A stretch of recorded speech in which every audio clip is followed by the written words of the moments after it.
अभी पेरिस में जो ओलंपिक हो रहा है 2024 के, उसमें भारत की जो मनु भाकर है, उन्होंने शूटिंग में ब्रॉन्ज मेडल जीता है। आपको पता होगा कि नीरज चोपड़ा ने भी भाला फेंकने में मेडल जीता था। दोस्तों, ये सब जो राष्ट्रीय स्तर की या अंतर्राष्ट्रीय स्तर की जितनी भी प्रतियोगिता होती है, उसमें बहुत ही जीतने के लिए जीवटता की ज़रूरत होती है। वो जीवटता जो खिलाड़ी होते हैं, प्रतिभागी होते हैं, उसमें या तो स्वतः आता है, लेकिन ज़्यादातर में बाहर से किसी व्यक्ति के माध्यम से या फिर किसी घटना के माध्यम से आता है। चाहे वो नीरज चोपड़ा हो, नीरज चोपड़ा के जीवन में भी कुछ ऐसी घटना घटी होगी, मनु भाकर के जीवन में भी कोई ऐसी घटना घटी होगी जो उन्हें इंस्पायरेशन देता है, जो उन्हें इंस्पायर किया होगा राष्ट्रीय और अंतर्राष्ट्रीय स्तर पर खेलने के लिए। आज मैं ऐसी ही एक कहानी लेकर आया हूं आपके पास कि कैसे एक लड़का दिल्ली में एक कोठी में नौकरी करता था, काम करता था। 8 साल से वो 16 साल की उम्र तक एक कोठी में रह के एक सेठ के यहाँ नौकरी करता था, उसके घर में काम करता था, और फिर कैसे उसे उस सेठ की लड़की पसंद आ जाती है और जिसके कारण उसे उस घर से मार पीट कर बेइज्जती करके भगा दिया जाता है। और फिर वो लड़का कैसे राष्ट्रीय स्तर पर भारत के लिए गोल्ड मेडल लेके आता है। दोस्तों, ये कहानी बहुत ही रोचक होने वाली है। इस कहानी को पूरा सुनने के लिए आप मेरे साथ वीडियो में बने रहिए। नमस्कार, प्रणाम। कहानी के इस एपिसोड में मैं सूरज राय आपका स्वागत करता हूं। अगर आप मेरे चैनल पर नए हैं तो प्लीज मेरे चैनल को सब्सक्राइब कर लें। चलिए कहानी शुरू करते हैं। एक परिवार में 5 लोग रहते थे और वो परिवार बहुत ही गरीब था। पति पत्नी, 2 बेटियां और 1 बेटा। जो बेटा था सबसे छोटा था। घर की स्थिति बहुत ही नाजुक थी। वो जो पति था, मतलब मर्द था, वो हमेशा अस्वस्थ रहता था। तो अगर घर का कमाने वाला आदमी ही अस्वस्थ हो तो घर की स्थिति कैसी रहेगी, आप खुद अंदाजा लगा सकते हैं। तो उस घर की स्थिति भी बहुत ही लचर थी। घर में कोई और कमाने वाला था नहीं। जो बड़ी थी वो बेटियां थी। जो बेटा एक था वो छोटा था। लेकिन जब वो बेटा 7-8 साल का हुआ तो अगल बगल के पड़ोसियों ने उसे सुझाव दिया कि ऐसा करो कि तुम अपने बेटे को दिल्ली में किसी कोठी में रख दो। असल में दिल्ली में जो बड़े बड़े लोग होते हैं, उनका जो घर होता है, बंगला होता है, उसे कोठी कहा जाता है। ऐसे घरों में बच्चा को खिलाने के लिए या फिर कोई छोटा मोटा काम करने के लिए एक नौकर को रखते हैं लोग। तो इसी के लिए सुझाव दिया कि तुम अपने बेटे को भी वहां भेज दो, कुछ पैसे वहां से आते रहेंगे और तुम्हारा जो बेटा है उसको रहने का, खाने का सारा इंतजाम वो लोग ही करेंगे। तो तुम्हारे बेटे को जो वहां से पैसा मिलेगा, इससे हो सकता है तुम्हारे घर की स्थिति कुछ अच्छी हो जाए। तो ये जो माता पिता थे, इन्हें ये सुझाव पसंद आ जाता है। वैसे इकलौता बेटा हो, दिल का टुकड़ा हो, और उसे अपने घर से दूर भेजना, अपने नज़र के सामने से दूर भेजना कैसा होता है वो बखूबी जानते थे। लेकिन उनके पास कोई और चारा नहीं था। मजबूरी में उन्हें अपने दिल के टुकड़े को, अपने बेटे को दिल्ली में भेजना पड़ता है, एक सेठ के पास कोठी में। वो लड़का दिल्ली चला जाता है, कोठी में काम करना शुरू करता है। बड़े ही दिलेर किस्म के वो जो सेठ होते हैं, जहाँ पे वो काम करना शुरू करता है, होते हैं। उस सेठ की एक लड़की थी और वो भी लगभग 5-6 साल की थी। ये लड़का 7-8 साल का था और वो लड़की 5-6 साल की थी। उसे पता था कि ये मेरा नौकर है। सब कुछ ठीक ठाक चल रहे होते हैं, बहुत ही ईमानदारी से काम करता है, सारे लोगों का ये दिल जीत लेता है। लोग इसे नौकर कम अपना घर का सदस्य ज़्यादा मानने लगते हैं। और इसी तरीके से ये समय 6-7 साल बीत जाता है। 6-7 साल बीत जाने के बाद ये जो लड़का होता है, जो नौकर होता है, ये लगभग 15-16 वर्ष का हो चुका होता है। और जो मकान मालिक की लड़की 5-6 साल की थी, वो भी 13-14 वर्ष की हो जाती है। दोनों अपनी जवानी के दहलीज पर कदम रख चुके थे। वो जो लड़की थी वो तो शुरू से ही इस नौकर को देखती आ रही थी। इसका स्वभाव देखने में ठीक ठाक ही था। गरीब था लेकिन देखने में ठीक ठाक था, ईमानदार बहुत, और केयर करने की जो इसकी क्षमता थी, इससे वो ज़्यादा ही प्रभावित हो गई थी। प्रभावित क्या, अगर मैं दूसरे शब्द में कहूँ तो वो नौकर ही उस लड़की का पहला क्रश बन गया। क्रश असल में उसे कहते हैं कि जब किसी भी लड़की को कोई लड़का पहली बार पसंद आता है, या फिर किसी लड़का को कोई लड़की पहली बार पसंद आती है। वो क्रश ऐसे होते हैं जो भुलाए नहीं जाते, जिंदगी भर याद रहते हैं। तो ये जो नौकर था, इस पे उस लड़की का क्रश हो जाता है। लड़की उसे बहुत पसंद करने लगती है। वो अपने दिल की बात नौकर से कहना चाहती है लेकिन कह नहीं पाती। एक तो उसे पता होता है कि ये बहुत ही हमसे नीचे है, लेकिन ये उतनी बड़ी बात नहीं थी। उसे इस बात का लड़की को डर होता है क्योंकि उसे पता था कि ये जो नौकर है हमारे माता पिता के बहुत करीब है।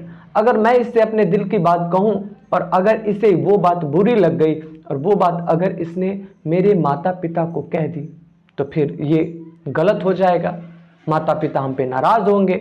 उस लड़की की एक सहेली होती है, उससे ये अपनी समस्या बताती है कि हमारा नौकर है वो मुझे बहुत पसंद आता है, लेकिन मैं अपने दिल की बात नहीं कह सकती क्योंकि मुझे डर लगता है ऐसा ऐसा कहीं वो मेरे माता पिता को ना बता दे। तो फिर वो जो इसकी सहेली होती है वो इसे समझाती है कि सबसे पहली बात तो तुम अपने नौकर से अपने दिल की बात कहना चाहती हो, कह दो, क्योंकि कोई भी लड़का लड़की की कही हुई बात को बुरा नहीं मानता। अगर उसे बुरा लगेगा भी तो उस बात को वो वहीं पर दबा लेगा, आगे नहीं बढ़ाएगा। मान लो कि अगर वो आगे बढ़ा भी दे तो मैं तुम्हारे साथ हूं, तुम उस पर इल्जाम लगा देना, तुम कहना कि वो जो नौकर है वो झूठ बोल रहा है, बल्कि ये ही मुझे छेड़खानी करता है, ये ही मुझे परेशान करता है।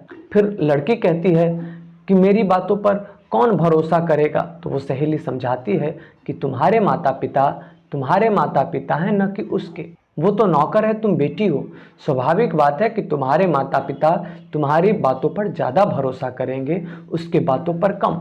अगर इसके बाद भी तुम्हारे माता पिता तुम पर भरोसा न करें तो तुम मेरा नाम ले लेना और मैं गवाही दे दूंगी, मैं कहूंगी कि हाँ मैं जानती हूँ, मैंने अपनी आंखों से इसे परेशान करते देखा है। अब ये बात सुन के वो जो लड़की होती है उसे हिम्मत आ जाता है, उसे लगता है चलो ट्राई करके देखते हैं, अगर पासा उल्टा पलट गया तो मैं उसी के ऊपर इल्ज़ाम लगा दूंगी। प्लान के तहत उस नौकर को पार्क में बुलाया जाता है और घूमते घूमते और फिर एकदम से हिम्मत करके वो लड़की अपने दिल की बात उस नौकर से कह देती है। जब लड़की नौकर से ये बात कहती है तो नौकर घबरा जाता है, भागना चाहता है, लेकिन लड़की उसका हाथ पकड़ के रोक लेती है। कहती है कि देखो मैं तुमसे मजाक नहीं कर रही हूँ, ये मेरे दिल की बात है। अगर तुम्हें लगता है कि तुम्हारे मन में मेरे लिए ऐसा कुछ भी नहीं है तो प्लीज़ मेरे मम्मी पापा को मत बताना, मुझे सच सच बता दो, मैं आज के बाद तुझे परेशान नहीं करूँगी। वहाँ पर उस लड़की की सहेली भी मौजूद होती है, वो भी कहती है कि हाँ तुम्हें ये बहुत पहले से पसंद करती है। और फिर ये जो नौकर होता है उसका थोड़ा सा हिम्मत बढ़ता है और वहाँ से इन दोनों के बीच में जो नौकर और मालिक का रिश्ता होता है वो खत्म हो जाता है और दोस्ती का रिश्ता हो जाता है। पार्क में ही पहली बार वो लड़का मतलब वो नौकर और वो मकान मालिक की लड़की एक दूसरे को किस करते हैं। उसके बाद सिलसिला शुरू हो जाता है। असल में जो मकान मालिक का कमरा था उसके नीचे वाले फ्लोर पर मकान मालिक रहते थे, ऊपर वाले फ्लोर पर व्यायाम करने का जगह था और उधर ही एक छोटा सा कमरा दिया हुआ था उस नौकर को। अब ये जो लड़की थी मकान मालिक की बेटी, अब उससे व्यायाम करने के बहाने ऊपर वाले फ्लोर पर जाती जिसमें उस नौकर का कमरा था और वहीं इन दोनों का रोमांटिक स्पेस बन गया। वहीं पर एक दूसरे से प्यार का समय बिताने का, एक दूसरे के साथ रोमांटिक टाइम स्पेंड करने का जगह बन गया, स्पॉट बन गया। अब किसी को कानों कान खबर नहीं थी कि इन दोनों के बीच में चल क्या रहा है। ये दोनों बहुत ही अच्छे से जीवन काट रहे थे, एक तरीके से पति पत्नी की तरह रह रहे थे। और इसी तरीके से 2 साल और बीत गए। सब कुछ ठीक चल रहा था, लेकिन एक दिन वो चीज़ हुई जिसकी कल्पना न तो उस नौकर ने की थी और न ही मकान मालिक की बेटी ने की थी। हर रोज़ की तरह आज भी वो जो मकान मालिकिन की बेटी थी वो व्यायाम करने के बहाने ऊपर जाती है और नौकर से मिलने लगती है। दोनों में प्यार की बातें होती है और भी जो कुछ था वो होता है। इसमें बहुत ज़्यादा ही समय लग जाता है और समय का ज्ञान ये दोनों भूल जाते हैं। नीचे जो उसकी मम्मी होते उसे लगता है कि बहुत ज़्यादा लेट हो गया और वो जाती है उसे बुलाने के लिए कि मैं बुला लूँ, और उसे ऊपर से कोई काम भी था। लेकिन जब वो ऊपर जाती है तो फिर वो देखती है जिसका अंदाज़ा उसे था नहीं। उसने इस दोनों को आपत्तिजनक स्थिति में देख लिया। उसके बाद तो घर में बवंडर मच गया, नौकर को पीटा गया, लड़की को अलग रखा गया। लेकिन लड़की ने वहाँ पर एक चाल खेल दी और लड़की ने सारा इल्ज़ाम नौकर के ऊपर डाल दिया। लड़की ने कहा कि ये मेरे साथ ज़बरदस्ती करता है, इसने जो भी किया है मुझे डरा धमका के किया है, ये कह रहा था कि मैं तुझे जान से मार दूंगा अगर तुम ऐसा नहीं करोगे। नौकर जो था उसने तो कभी सोचा ही नहीं था कि ये जो लड़की है जिससे मैं प्यार करने लगा हूँ, जो मुझसे प्यार करती है, वो मेरे बारे में ऐसा कह सकती है। वो एकदम चुप रह जाता है। लेकिन वो जो लड़की के माता पिता थे, मतलब मकान मालिक, बहुत ही समझदार थे। उनको लगा कि ऐसा नहीं हो सकता है, मेरी बेटी का भी कोई ना कोई गलती ही होगा, और क्यों मैं इसे पुलिस के हवाले करूं, ये भी गरीब का लड़का है और इसमें हमारी भी बेइज्जती है अगर ये बात पुलिस तक जाए। तो वो मामले को वहीं रफा दफा कर देते हैं और लड़के को वहाँ से भगा देते हैं और कहते हैं डरा धमका के कि आज के बाद कभी मुझे दिखना मत। बात खत्म हो जाती है यहीं पर। बात तो खत्म हो जाती है, नौकर चला जाता है, वो लड़का चला जाता है। लेकिन लड़की को अपने आप पर बहुत ग्लानि होती है। उसे तो इस बात का अंदाजा था ही कि गलती उसकी नहीं थी, गलती हमारी थी। हमने उसे प्रपोज किया था और हमने ही उसे बदनाम कर दिया, हमने ही उसे अपने घर में जलील करवा दिया। वो अंदर ही अंदर इस बात पर अफसोस जता रही थी। वो चाह रही थी कि अगर वो कहीं मुझे मिल जाए तो मैं उससे माफ़ी मांग लूँ। बाद में लड़की ने हिम्मत करके अपने माता पिता से बताया भी कि असल में उसकी गलती नहीं थी। वो सारी सच्चाई बताई भी। उसके माता पिता को भी इस बात पर अफसोस हुआ कि मेरे बेटी के एक झूठ कहने के कारण मैंने उसको इतना जलील किया। वैसे माता पिता बहुत ही प्रगतिवादी थे। उन्हें इस बात से कोई फर्क नहीं पड़ता था कि कौन नौकर है कौन मालिक है। वो ये भी कहने लगे थे कि मैं उस लड़के को जानता था, बहुत ईमानदार, बहुत कर्मठ था। अगर तुम्हें ऐसा लगता था तो मुझे बता देती, समय होने पर मैं तुम्हारी ही उससे शादी कर देता। शादी होने के बाद तुम दोनों ठीक से रहते। लड़के को बहुत अफसोस होता था, लेकिन अब पछताने से कुछ नहीं हो सकता था। अब पछताए क्या हुए जब चिड़िया चुग गई खेत। फिर भी वो उसे ढूंढने की बहुत कोशिश की, लेकिन वो लड़का कहीं नहीं मिला। इस तरीके से 8-10 साल बीत गए। आज जब वो लड़की टीवी के सामने बैठकर फिल्म देख रही थी, तो दोस्तों फिल्म जब खत्म होती है तो फिल्म के बाद एक ऐड आता है, मतलब जिसको प्रचार कहते हैं। उस प्रचार में उसने एक लड़के को देखा।